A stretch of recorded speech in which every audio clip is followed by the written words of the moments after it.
Adesimama premuato yamamunyina ha. Omemu nsam ne ama wodo so de ayensaka. Ene se aboabu anu atundi premtebra kasebo a. Ye ne yetiefuo si hu nkonwan. Utie free peace. 104.3 FM so okay. 101.7 neat. 100.9. Nimi ansa was say pass Abaka Johnson Accra.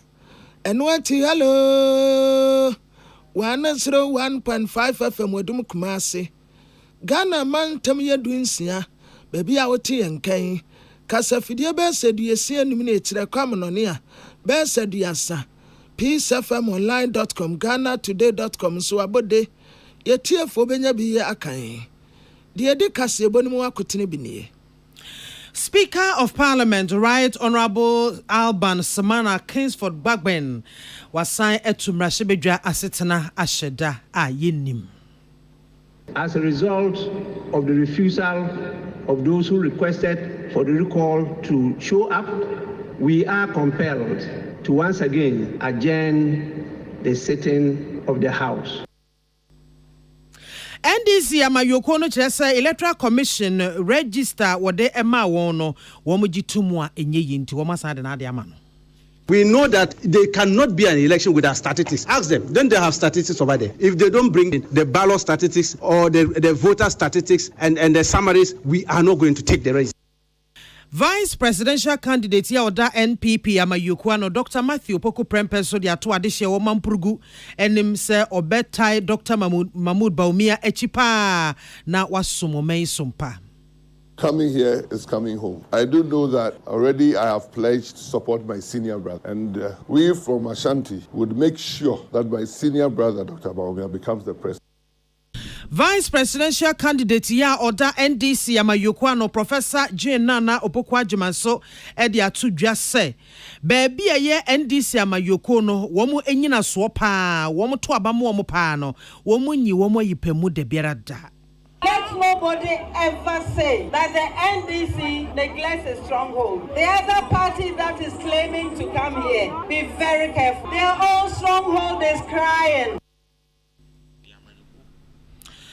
Na NAPCO trainees as I say womo ebuafuo womo ede ato Vice President Dr. Mahmoud Baumia nim as a 2.6 million jobs no a was wa create no arabraka we dey ano hye papa chairman ya oda National Media Commission no yera ya boadoa ya boafo ene ode to sentwefo anim se ensem bi ebepie no sentwefo mo akire hunu se asem a ye kai enokure todo ene ye ka ansana ye de ho nsem atodwa we ni nsem ahodo ena ewie ya bobo ni nyina no esinkonwa ede besom na emu asedan koma MTN ya wode 4G plus yaba ekuta fastest connectivity esa kuta highest internet speed chisu MTN tablet ebeboa wo se Suzy Aba Center at the Sibi Men Capsules Aba, Obaton Sokama, Sibi Women Capsules, Ese Wabama Nitimoye Obesima, and ye wo Sibi soup.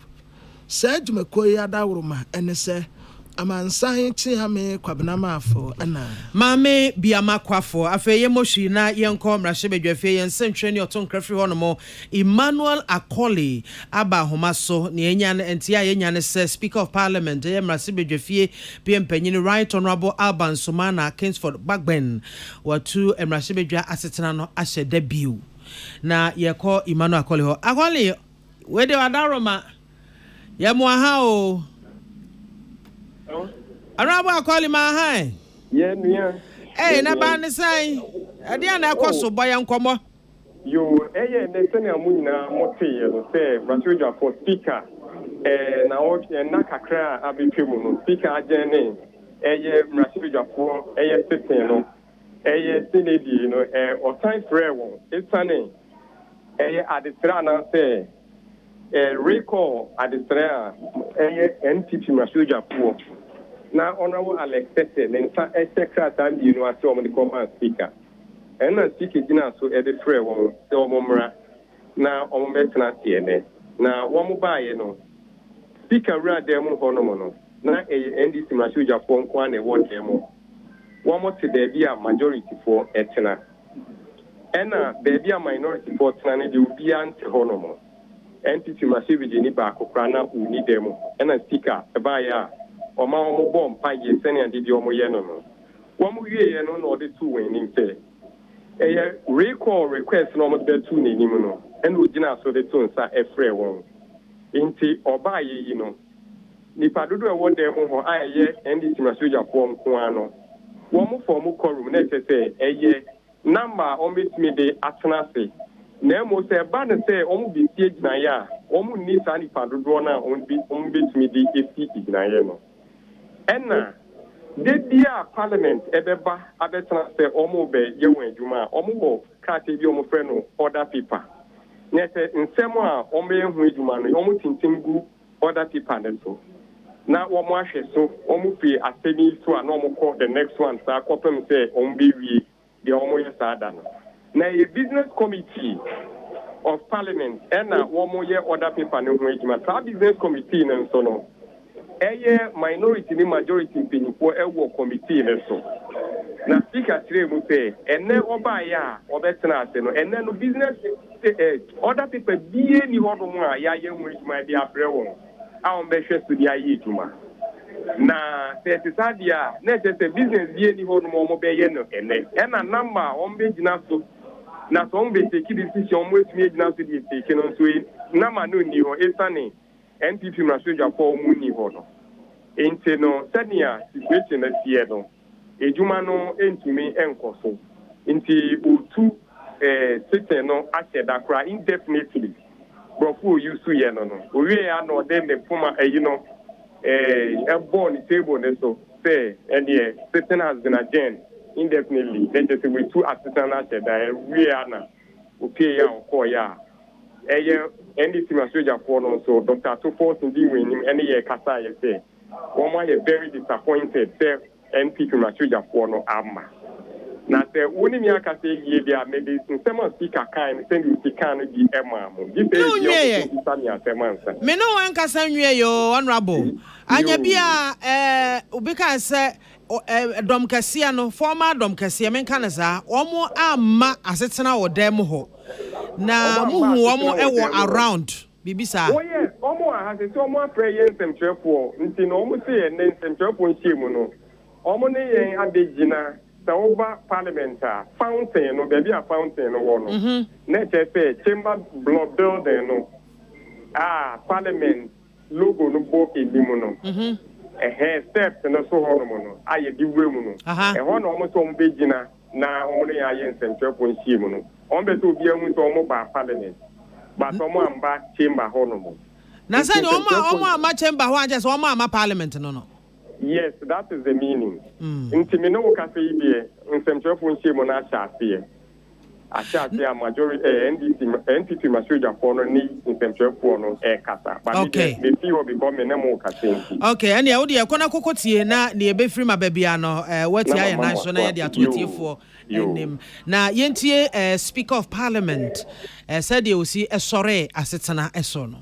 I duly complied with the constitutional provision and got the administration to get the summons published to the notice of all of you. Unfortunately, the signatories who made the request have not shown up, and therefore matters that they wanted us to handle, which are admitted for the consideration of the business committee, are not on the order paper, and in fact there's no order paper for today because the business committee could not meet due to the absence of the people who requested for the recall. And as you can see, one side of the house is completely empty. In view of this, we have, as usual, got a quorum to sit, but we have no business before us to transact because the business committee, as you know, they prepare a report, and this report is adopted by the House as business agreed by the House to transact during the course of the week. In the absence of that, there is no other authority that can put business before you which you have not adopted to transact.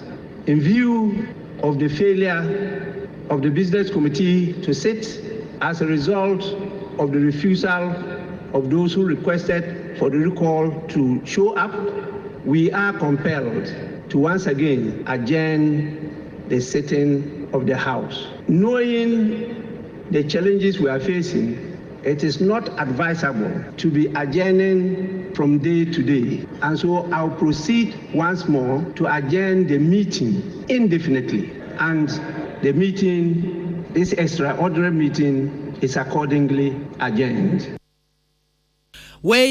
Speaker of Parliament, Right Honourable Alban Sumana Kingsford Bagben.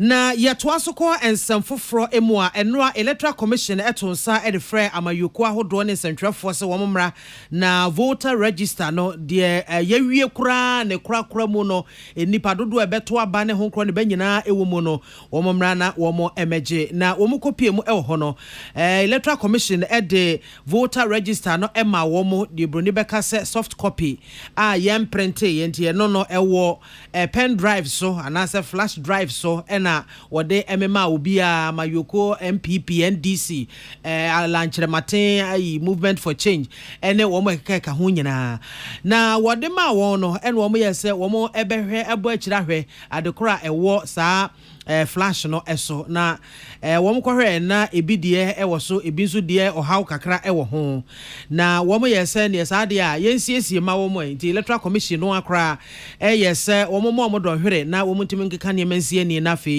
won fo bia de ema no wo mo twen na chese emma wo mo twen ya a chese ebinum kra chese amachi ene ebinum efiri ho no mo akofie na no na NDC amayoko no chirasa da bi ekwan ya Electoral Commission na bedwako no pese wo mo de afia bato efa so no se ya mpɛ ho asɛm anka de asɛm bɛba pa ewo mayi emu na era Jane Mensa ya ono eneda abato abedwako no ano no wodi tudwa ese voter register no wei eni de atwato korabro ni beka se final voters register en wode ema wo mo a Electoral Commission ato no boase atena siesie bibia toto ani eno ena December bosom atoso enso wo mo de ekwakoto aba nanso NDC amayoko no chese da bi ne ekwo no wo mo se eniema bi ensisi so eyie enti wo mo Director of Elections, Deputy Director of Elections, Dr. Rashid Tanko, computer. And what they to a woman said there be a near maybe a encosu ye no Electoral Commission and where now on yes and here or how no mudi can boss so can't want some near deno. I said I saw a woman ya yen to one a mobia in the Electoral Commission a bit your corner where no one says in and sana voter register final no womu besomu a womu asum enti de ma womu na hwa eno womu dane mu esan de ma abato abedwako no se wedie womu gitumu a enye yie. We know that they cannot be an election without statistics. Why are they doing ballot printing? Ask them. Then they have statistics over there. You held the whole media and political party for ransom here for more than 6 hours, and they are talking about it. If they don't bring the ballot statistics or the voter statistics and the summaries, we are not going to take the register. They promised giving us a summary. We didn't put dagger on their this neck to ask for the summaries. We are officially telling we have returned the drive back to them until we get the summaries. What is she talking about? I've been doing the election since 1988. I have passed through all the mills and I know every election cycle summaries are given to us. Ballot printing, go to the ballot printing house and see whether summaries are not there. We have dealt with commissioners before and we had all I can provide you all summaries from 1992 up to now if you want. Can you go to election? Now I'm asking you, what is the total registered voters for the election? You are media, do you know? And so you just went to the election without knowing the total number of registered voters. Go to their website. You will see the 2020 total registered voters. As we speak now, do you have it? That is the summaries we are talking of. Na Dr. Tanko wa manaso hono mo a oside to dwa no kire mu ese NDC amayuko no wo montana se enye hwe ha emma Electoral Commission entwafu fofo matiko emfa nhye wo monum kwan bi on befa so a wo mo be managina ne nan so no aye ne ese fata se ne be ya abato no mo beda ho na dia asumdwe beba no wo mo befa so. You just dump a pen, this and hard drive to us, 2 terabytes, and say that's a certified register. Have you seen the content of it? The last time they gave us a hard drive, we checked and there were almost 1,000 corrupted files. You saw it. They even said it. By those, they are now generating missing voters list. What are they talking about? We are not going to accept this. You cannot force anything on her. She is holding Ghana into ransom. She held all of you to ransom. What did you say? Media man, you were standing there. For more than 6 hours, she held you to ransom. To come and now use that kind of thing on you and telling you that if you want, you can go. We can have, yeah, we've handed it to her. She can keep her electoral commission. We too are a major political power. We'll see who is who. This register cannot be satisfied. I know these people. They don't have. They are trying to cover up their own works. Any Dr. Rashid Tanko computer ya Deputy Director of Elections and IT ewo NDC amayokono womo akache we ye Director of Elections or that NPP amayokono Yera Evans ni mako ono so editu dwache just ono de ono no hunu from so bia wo ho is say soft copy na de ema no on de bibia ewo so wo mugitum pepepe caucus conversation and the issue was that yes, in order that you come up with now reflect what is on the file drive. You need time to work out this. Some said they will return their drive. On the part of New Patriotic Party, we will keep our drive. And we hope that the one now given, or by tomorrow, we will have a copy so that our IT people can then look at it. And if there are any issue, we will take it up. Thank you very much. On that note, we will leave. And wish you well when we close the session. Yeah. Any Director of Elections or that NPP amayokwa no Yera Evans ni mako na enye no kwa Electoral Commissioner message Jane Adokwe Mensa onoso ekasi sudua pense commission no emra enchechire wo mokete se final voter register no won chirechiremu enye ho summary ne statistics ne ho kro ne ba emfa ema parties no sadesede bi na parties ne esre abadwako ne se wo nyama wo a na no no na se emra chechire wo se wo summarize wo fa statistics wo fa we nka ho ne ho nka ho no ene de emra enka samfa nchire Electoral Commission abadwako no. If you choose to return it, that's your prerogative. You can do so. And this is a request you are making. It is not binding in law. It is not binding in law. And this is something we've been doing since time immemorial. I believe from Mr. Tati and Co, who've been here since 1992, they've never given a summary to anybody. So if it is your request today, that's fine. I mean, we are not obliged to give it to you. But I think that's a commission that believes in transparency, that accommodates and is responsive to the needs of its stakeholders. We don't have a problem generating the detailed summary for you, but we are not obliged. And there's nowhere in law. But as mentioned, and I want to put it on record, it has never happened. It's a request you have made. We are not obliged to give it.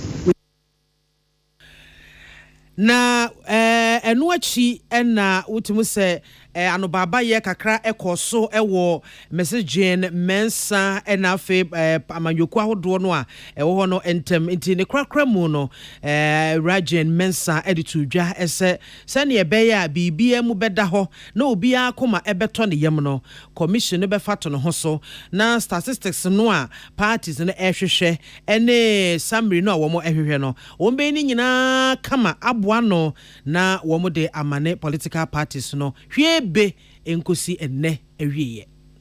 We will notify you tomorrow and we will send the summaries. I believe that by soft copy, those who return their own, when you get the summaries via WhatsApp or email, you can come and pick up your certified register. We thought that we should give you the details and not just a summary. And so when they went in, it requires some audit checks and so on and so forth, and that is being done. And so you can return your drive if you wish. It does not make what you have not certified. Those registers you have are certified, and that's the final register. But it's up to you. You can choose to return it or not. As I mentioned, it does not make it any less than certified. We place on record here that the registers that you have in those cases are the certified copies of the final register. They are fit, they are credible, they are robust for delivering a true, a credible, a fair, and a transparent to the election come December 2024. Ene awoti ye Electoral Commissioner Mrs. Jane Adokwe Mensa William Gentu ene bo ansemi nyina no ebae. Na saa asɛm kuro ya ho na Director of Operations Emma Progressive People's Party yɛfrɛ no Divine Nkrumah wɔse wɔka kyerɛ National Peace Council ɛne mpanimfoɔ a ɛdi wɔma yi asomdwie ho akɔtene sɛ sɛbio asɛm kɛseɛ bɛsi a Frank nsi so wɔn nkasa nkyerɛ Electoral Commission paa na jampani sɛ asɛm hia yɛmfa nna abaatan amemisa wɔ no ankasɛ yɛwura Divine Nkrumah Director of Operations Emma Progressive People Party ɛwɔ ahoma so ɔpɛni awurade asomdwie nka ho medasio asomdwie nka ho so yo agya ɛnora mo na mokɔɔ hɔ ɛdeɛ na si pɔte ya a wosrɛ National Peace Council mpo sɛ wɔ mu mmerɛ mu bi yo medase na menkyia watiefoɔ ɛne ɔmo nso ɔmo hwɛ mu ɛwɔ ahoma ne so na membɔ maba so so ɛwɔ adwuma so ma mudi ɛnora adeɛ a ɛsi wɔ Electoral Commission hɔ no mu no ɛsɛ w'ani ankasa na ɛnsɛ wo ka kyerɛ na deɛ mɛsrɛ Ghana ni biara ne sɛ sɛ wokɔ nkutu adwa anim na wobɔ mpaeɛ a bobi ma the peace of this country na wobɔwie so asan so de Electoral Commission mpanyinfoɔ a wɔda asɔre nanom anaasɛ adwumakuo nanom no wode ɔmo asi Nyankopɔn akoma so sɛ ɔntenetene ɔmo no mmoa ɔmo because yɛkɔ hefa ne yɛba koraa no a yɛnni option biara referee yɛ abato yɛkɔ akɔto wobɛgyina mu a ne Electoral Commission nti deɛ ɛwɔ ha no no sɛ yɛbɛprotect no na yɛaboa no na ne dwuma di akɔ yie ɛnora yɛnkanya nhyɛm ɛna ahomakye a ɛnora ade bɛkyɛ ahomakye no anɔpa no ɛna Electoral Commission for nankasa invite political party reps sɛ yɛmbra Electoral Commission aso ɛhɔ na ɔmo ne yɛndi nkita ho 4 o'clock ɛnora awia yɛn nyinaa tutu anamɔn kudu hɔ nom meeting hyɛaseɛ meeting nankasa mpo no Electoral Commission maame no ɛne ne directors for bɛtena ase no me no ka sɛ nkita ho ɔmo ne yɛdi yɛ no ɛyɛ less than 15 minutes ɛna ɔmo ka kyerɛ sɛ ɔmo bɛma yɛ certified voters register the final register no ɛwɔ hard drive so a political parties for nyinaa no yɛde ɛbɛkɔ ɛna yɛsi okay but they wanted to rush the whole thing I had to say but there were questions I say it's the first question the PA by NDC for bisa question say before Musabeka if anything hard drive now a certified voters register no as I say the summary statistics eka hona and Madam Jane Mensa na Jane said there be say the munji hard drive no and munkofi or the best send them WhatsApp so and I say on the website so not go check it and other political parties and who raise the concerns no I deal with your person be they were bontini hey go kanti ebeya nka mami o de fama yen sisi na yenko e hono na Madam Jane Mensa ji to mu say okay me ni me penny focus here na ye mo ma me few minutes na NCBI the fast summary document no ebebrel me no ka say ni ejina few minutes na ye 1 hour few minutes na ye 2 hours few minutes na ye 3 hours only say 54 o'clock near call hono mo if you hono 11:41 me okay let me speak for myself 11:41 and a meeting no Madam Jane Mensa ba ya obewu ye Jina no more finally. I mean the Electoral Commission for the buyer. Electoral Commission ma mi we e buyer. Asema oba de kan say on the obiaka. Na ade no kwa no it is not backed by any law. Any mandate say obe produce any summary statistics via e di amobia. Na de oye no no na ye di aboa. E ho me shock you bia say if that is the case 8 hours ya ma yen political parties for bejina onu ni and central for bejina onu 8 hours no at least oba ye kwanfo no enka fa ni die kakrama yen just okasa wi yen no see tintintinity mo bia bi the question na ma me sorry ye e no de call ye but me concern any say aye party for ye reason say the course no de enfa ni po say ma me say ni mremu mi bi sa hard drive na Madam Jane Mensa Electoral Commission for Edema. yen enfi ye ho efi Electoral Commission for no ade e wo so ne nim omno mo de maaye and the ebisa say wo de some farmer yin kwa by the convention it has happened in the past there you say the mamwa Electoral Commission estate e ka say soft copy ya me de mamu total voters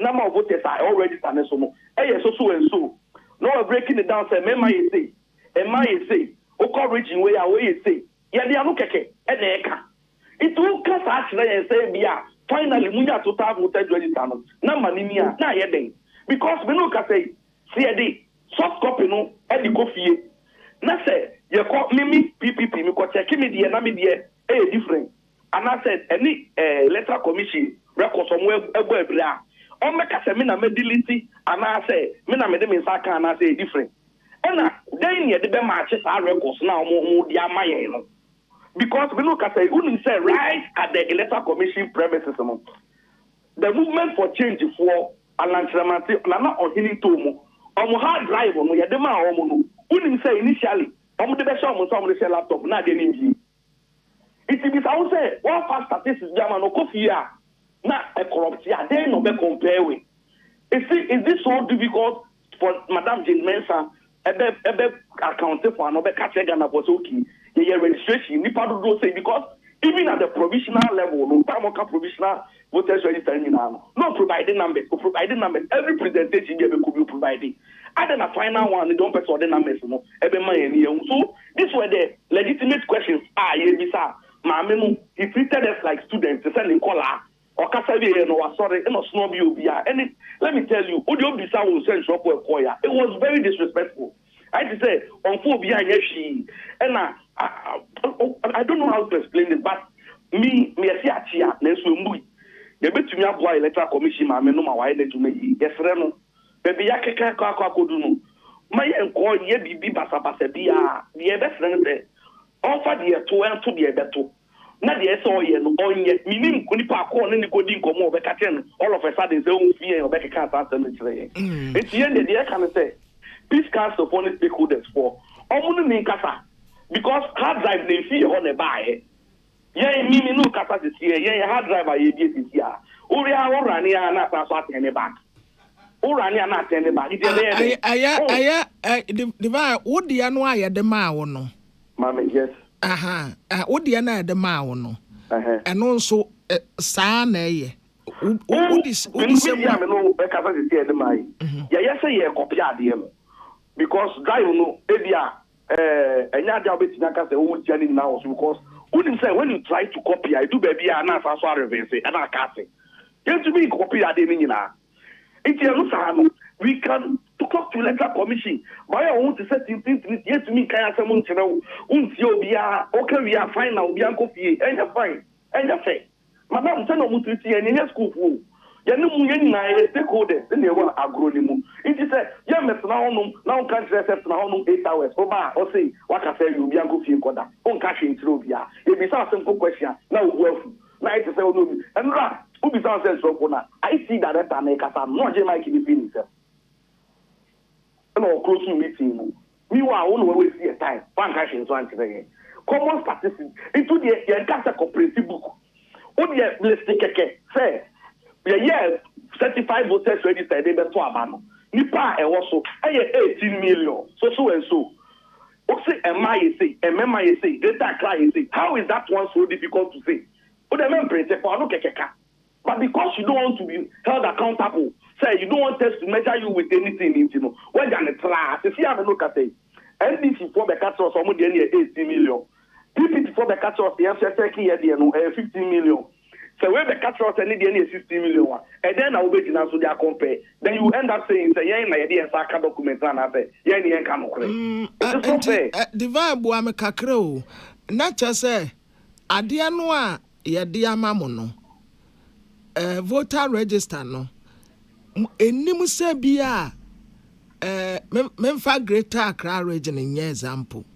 O Greater Accra region nipa ewa ha 10,000 Emma 4,000 Emma 5,000 omu abeto proxy omu ye 200 special voting omu ye 100 saa nkyerɛkyerɛmu na bi nnim saa nkyerɛkyerɛmu no ɔno wama breakdown ni nyinaa na ɔde ni nyinaa bom nti wo as political party no na ɛsɛ sɛ wo kɔ strike na wo yɛ saa calculation na wo de nya final no the whole problem no one say yes data garbage in garbage out adeɛ na wo de ma me no sɛ wo say one mami two set of things are SSM me to me confirm it and pay two now the mommy. But there's nothing to compare with. Because they say out there what they say. Or see voters ready to say. Now where you say, now me tally me the no. Now say me checking 10 million. Now if the NDC supposed to check, you need 12 million. Why in the air correct? Why on the airport? And the Electoral Commission, they when they authentic they compare with. That is the question we are asking with. Yet we are just asking no. You miss actually because they say I'm no because object an individual hard right. And no de ma yen.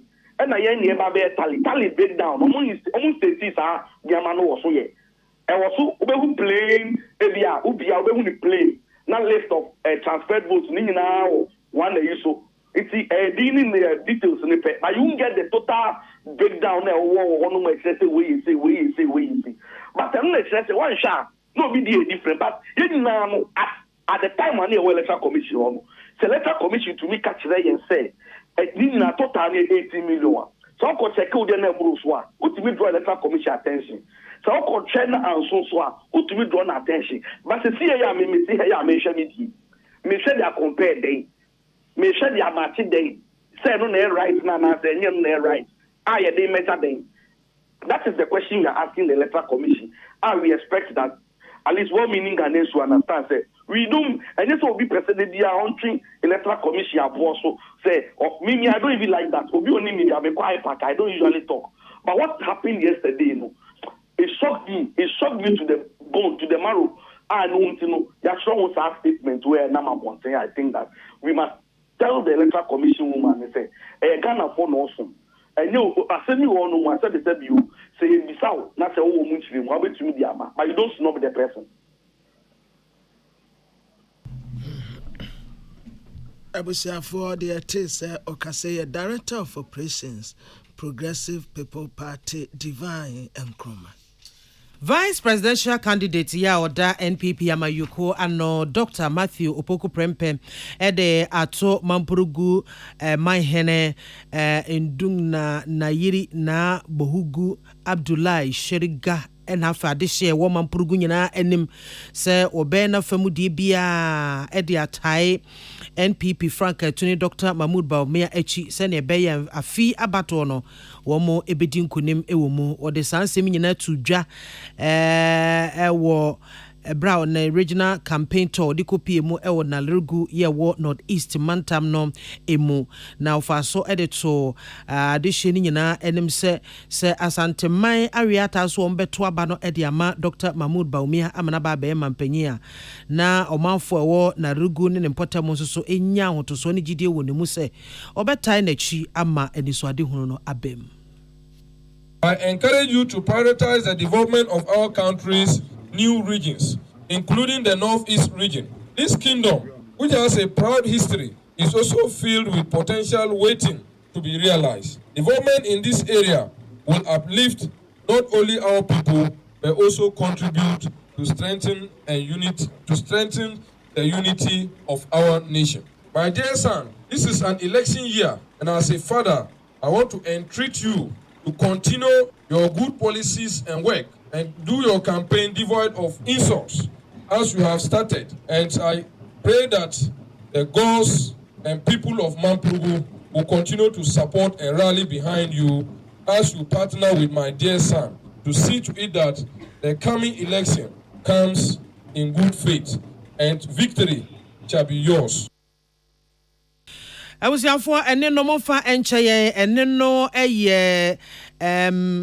openya ono ena ebesi mampurugu manhene en anemu ekasa ede emano na yentie Dr. Mahmoud Bau Dr. Matthew Opoku Prempeh ne nsemo a odi tudwa ankasa. I see myself as a son and a true son. So coming here is coming home. I do know that already I have pledged to support my senior brother. And we from Ashanti would make sure that my senior brother, Dr. Bawumia, becomes the president of the elder son must enjoy before the younger one. And the younger son must serve the elder brother. People may not understand that the Mamprugu and Ashantis have been the same for a very long time. And it will continue to be so. So it is time that the President of the Republic of Ghana must come from the Mamprugu land. The best person in the country now to lead us forward is Dr. Mahmoud Bawumia. Every time God brings his own to lead the people, this is the time of Dr. Bawumia. He is the only one well prepared to lead Ghana into the future. Any Dr. Matthew Opoku Prempe ya oye vice presidential candidate ma NPP amayukono na osan so eni nipa na abodompem etwehye ha no mo so edi nkomo yi. Yesterday he said the MPP will never choose a Northerner. Tell your mama that MPP has chosen a Northerner and MPP has chosen a Muslim and small Ghanaians. We are all the same. If a Akonja has been able to become a president, likewise, a Mamprusi can also become a president. Don't listen to the vision. Be each brother's keeper. On 7th December, you wake up early. You wake up early. You go and join the queue. You don't look for anything. You look for number one. If you don't see number one, you look for the elephant. You look for the elephant. You look for the elephant. If you are a Mamprugu and you go to your palace, the state symbol is an elephant. So just look for elephant. Just look at what is the elephant's name? Chiwa. Wabugu. Ene awoti ye Dr. Matthew Opoku Prempe vice presidential candidate or da NPP amayukwa no nsemi nyina Benjamin Nimate ene boano ebae. Na Professor Jena no Opoku atman Franka Tufu abedi ekire ma NDC amanyuku owo voter written ya wo bontoa na ntoa bom no wo kire se ena no won kwate ahwe se kutu anya no ho koka kire kwansese ne hutum betebete a MPP amanyoku wo mu Franka Tufu ne na bedi ekire se NDC ba voter written wo mu develop wo mpuntuo bi enkoso ene wo se che wo de won kire wonu mu akire kwa santimantem baby a wonom womutu abapa de ma MPP amanyoku se e wonom mpuntuo tesen wo de ekọ e wonom ne kohwe se mpuntuo tesen e wa santimantem sabio jampeni se akokọ ba no ane maame gina ne ntempo na akromade ne ekoi na de ne maame nka no ho womu atu abama wonum mpo kohwe mpuntuo papa bi ani wo na mo de ye huri musimani so enti wo kata wonim se wo pe abaya a wodi mpuntuo eba voter region ene ne mpotemu a eye NDC amanyoku no a omu na de ba pa na bra wo ka se behwe party supporters ne etitafu etesia ho central market wonom ensembo anya asam ketwa Okoho West, Walkway, Pando South, North Dai, Nina wa voter region one more. Wasra wa man for say, Omuntu aba Emma NDC amanyoku, Nampuntu dear of Anokwa. Let nobody ever say that the NDC neglects a stronghold. The other party that is claiming to come here, be very careful. Their own stronghold is crying that they have not done any roads, they have not brought any schools, they have not brought any water, they have not brought any clinics, they have not done any hospitals, they have not done anything for them. And you think they will need them to come and do it for them. So I think that's clear. We bring good news. We are interested in the children. We are interested in the youth. We are interested in the children. So we don't want them to learn under trees. We build good schools for them. We are interested in our youth that don't have jobs. So we are bringing the 24-hour economy. Na enwati na Professor Jena no Opoku admetre se asemweni adanse no otebia ya adanse wase Women Development Bank no amunde ba no ɛyɛ emergedifo wo bank ya ɔbaa bi a wodi dwa betumi anante akɔ Women Development Bank wɔ sɛ ɔkɔ akɔgye bosia de akɔ akɔyɛ adwuma ɔhaw bi ama ho wɔyɛ wei de amama kyerɛ sɛ ɔbaa di dwa odi ne yie paa ɔhwɛ fie nso. The party has decided that because we don't have money to as collateral, because we don't have property, the NDC will set up our own special bank for us, the Women's Development Bank. And those banks will be set either in the market or close to them. Close to the market, so our fisher folk, our farmers, our traders who are women and who need just a bit of support. Wey Professor Jane Nana Opoku Ajimai. Dr. Samuel Fosu Ampofo former national chairman ma NDC Amanyoko. Na Professor Jane Nana Opoku Ajimai campaign timwa omunam voter no oka ho. En wotre se kwati ankofo bi ka se NDC aban ba free senior high school police wo betem. Wose wo ka tro manfo nyina se NDC enta free senior high mu na mum said the tia sisi ya ohawo a ebatabata ho ya ntansa no obeyi saa ohawo ni nyina de efiri wo na gina ne na so yie. President Mahama has realized that because of the free senior high school, which NDC has decided to come and make it better, bigger and better. NDC will not collapse the free SHS. NDC started free SHS before even Akufo-Addo came into government. And so President Mahama says, to assure you that he will not abolish the free SHS, but he will rather come and abolish the obnoxious, the double track system. Double track system, if you say the President Mahama will come in and build more schools and ensure that as we were able to eradicate the shift system from our educational system, we will also eradicate the double track system. Dear Yate say Okasei, Dr. Samuel Fosu Ampofo, or your former national chairman ma NDC Amanyoko.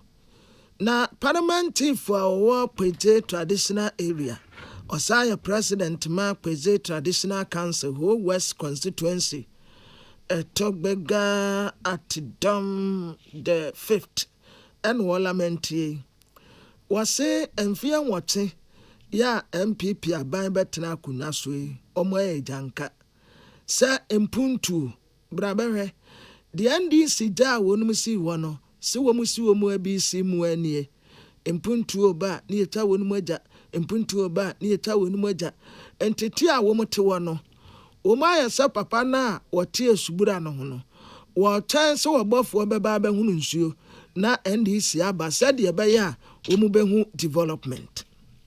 Before NDC left the scene, it started a lot of projects in the West District. And luckily, after the party has left, nothing has been going on so far as these projects are concerned. This is very sad. And I wish to remind our dear aspiring Vice President to carry this to the aspiring President so that our hope is that in the next moment, we'll see MDC coming and completing all these projects for us. Number one, PJ Township roads. Very deplorable. 2, Peje Dodome Jolo roads, very, very poor. Peje Quetta road, very risky. Abuja Kisifli Japan roads need rehabilitation. Sito Township road, Peje Senior High School projects and the Get Fund 8 project have been left uncompleted. Akome Senior High School needs a very decent dining hall. Zolo Senior High School needs a boys' dormitory. Dear Yate say Okase Parliament chief wo Pete traditional area. Osaya President ma Pete traditional council who West constituency. Tobega Atidam the 5th. Patricia Sefa Fisher. Sume pepe na chese o my Ghana ye ko akokoto sante akoto aba na ya kire ya dwen ewa memu no emu na peace kasebo ye tisia montenso ene Ghana fo binum edi nkomo na ye bisaye se wo no amayoko A B C na abeto amowo na edienti na abeto ama amayoko a woka ho asemi dodo no a ya ye no wo twe nkom no ebi ma confused Chese wo madwunuma mu se kesrene ebinom ka hwe amayoko a wo beso mo to ma modern bo a wo mo abo efa sede Ghana amamuo no mpuntu nwuma hodo a ekoso ne ade wo mo keka ni nyina ebi nso chese wo hwe party na na amayoko no ne modern bo ne ade a na chese wo mo su se bi amayoko anase bi eti wo hwe mu a amayoko no mienu na chese wo Ghana for do no a ya no mu di nkomo no wo mo ayo madwene se wanto ama somesi obeto ama obente NDC ne MPP kroya ndie o manfo adwenkyere ne bi. Right now, I'm voting for change simply because we are in a hard time. Things are not going on well. The living in Ghana now is very expensive. For that reason, I need a change. That is why I'm voting against the MPP government. I want my Mr. Ghana for Ninase. Dr. Baumia. No meant to free education. So, sir, Dr. NDC was part to no more MPP or no more dada. But no, say, I don't know. And Nippon on Kano Crowder so teenage. First name your business. The Kobo Kenako Fireman. Assume that 2016, Mrs. Sansefa. Let's take it 6,000 to 7,000 by 1 million sefa. But since you're and less 28,000 to 27,500. Nobody 1 million sefa. MPP and this in the this time, we go for total change. I will not vote for NPP. The reason I will not vote for NPP is one, they have destroyed the economy. Baumia lied to us that he is working at Bank of Ghana. So when he comes, he will stabilize the city. Now the city is outraged. They lied to us about one district, one factory. Like maybe she knows spoon to me, and that's also with my sister or mine. For me personally, I will say MPP should win the vote because the country. I'll never lie to you. There are so many things happening in the country which is above human being thinking and stuff. I'm sure say Baumia power like we're going to change the country totally. We Ghana for binom wo mo adwenkyere. Na Ora Johnson esi edunkatia. Oni ye national chairman ma NDC amanyoko de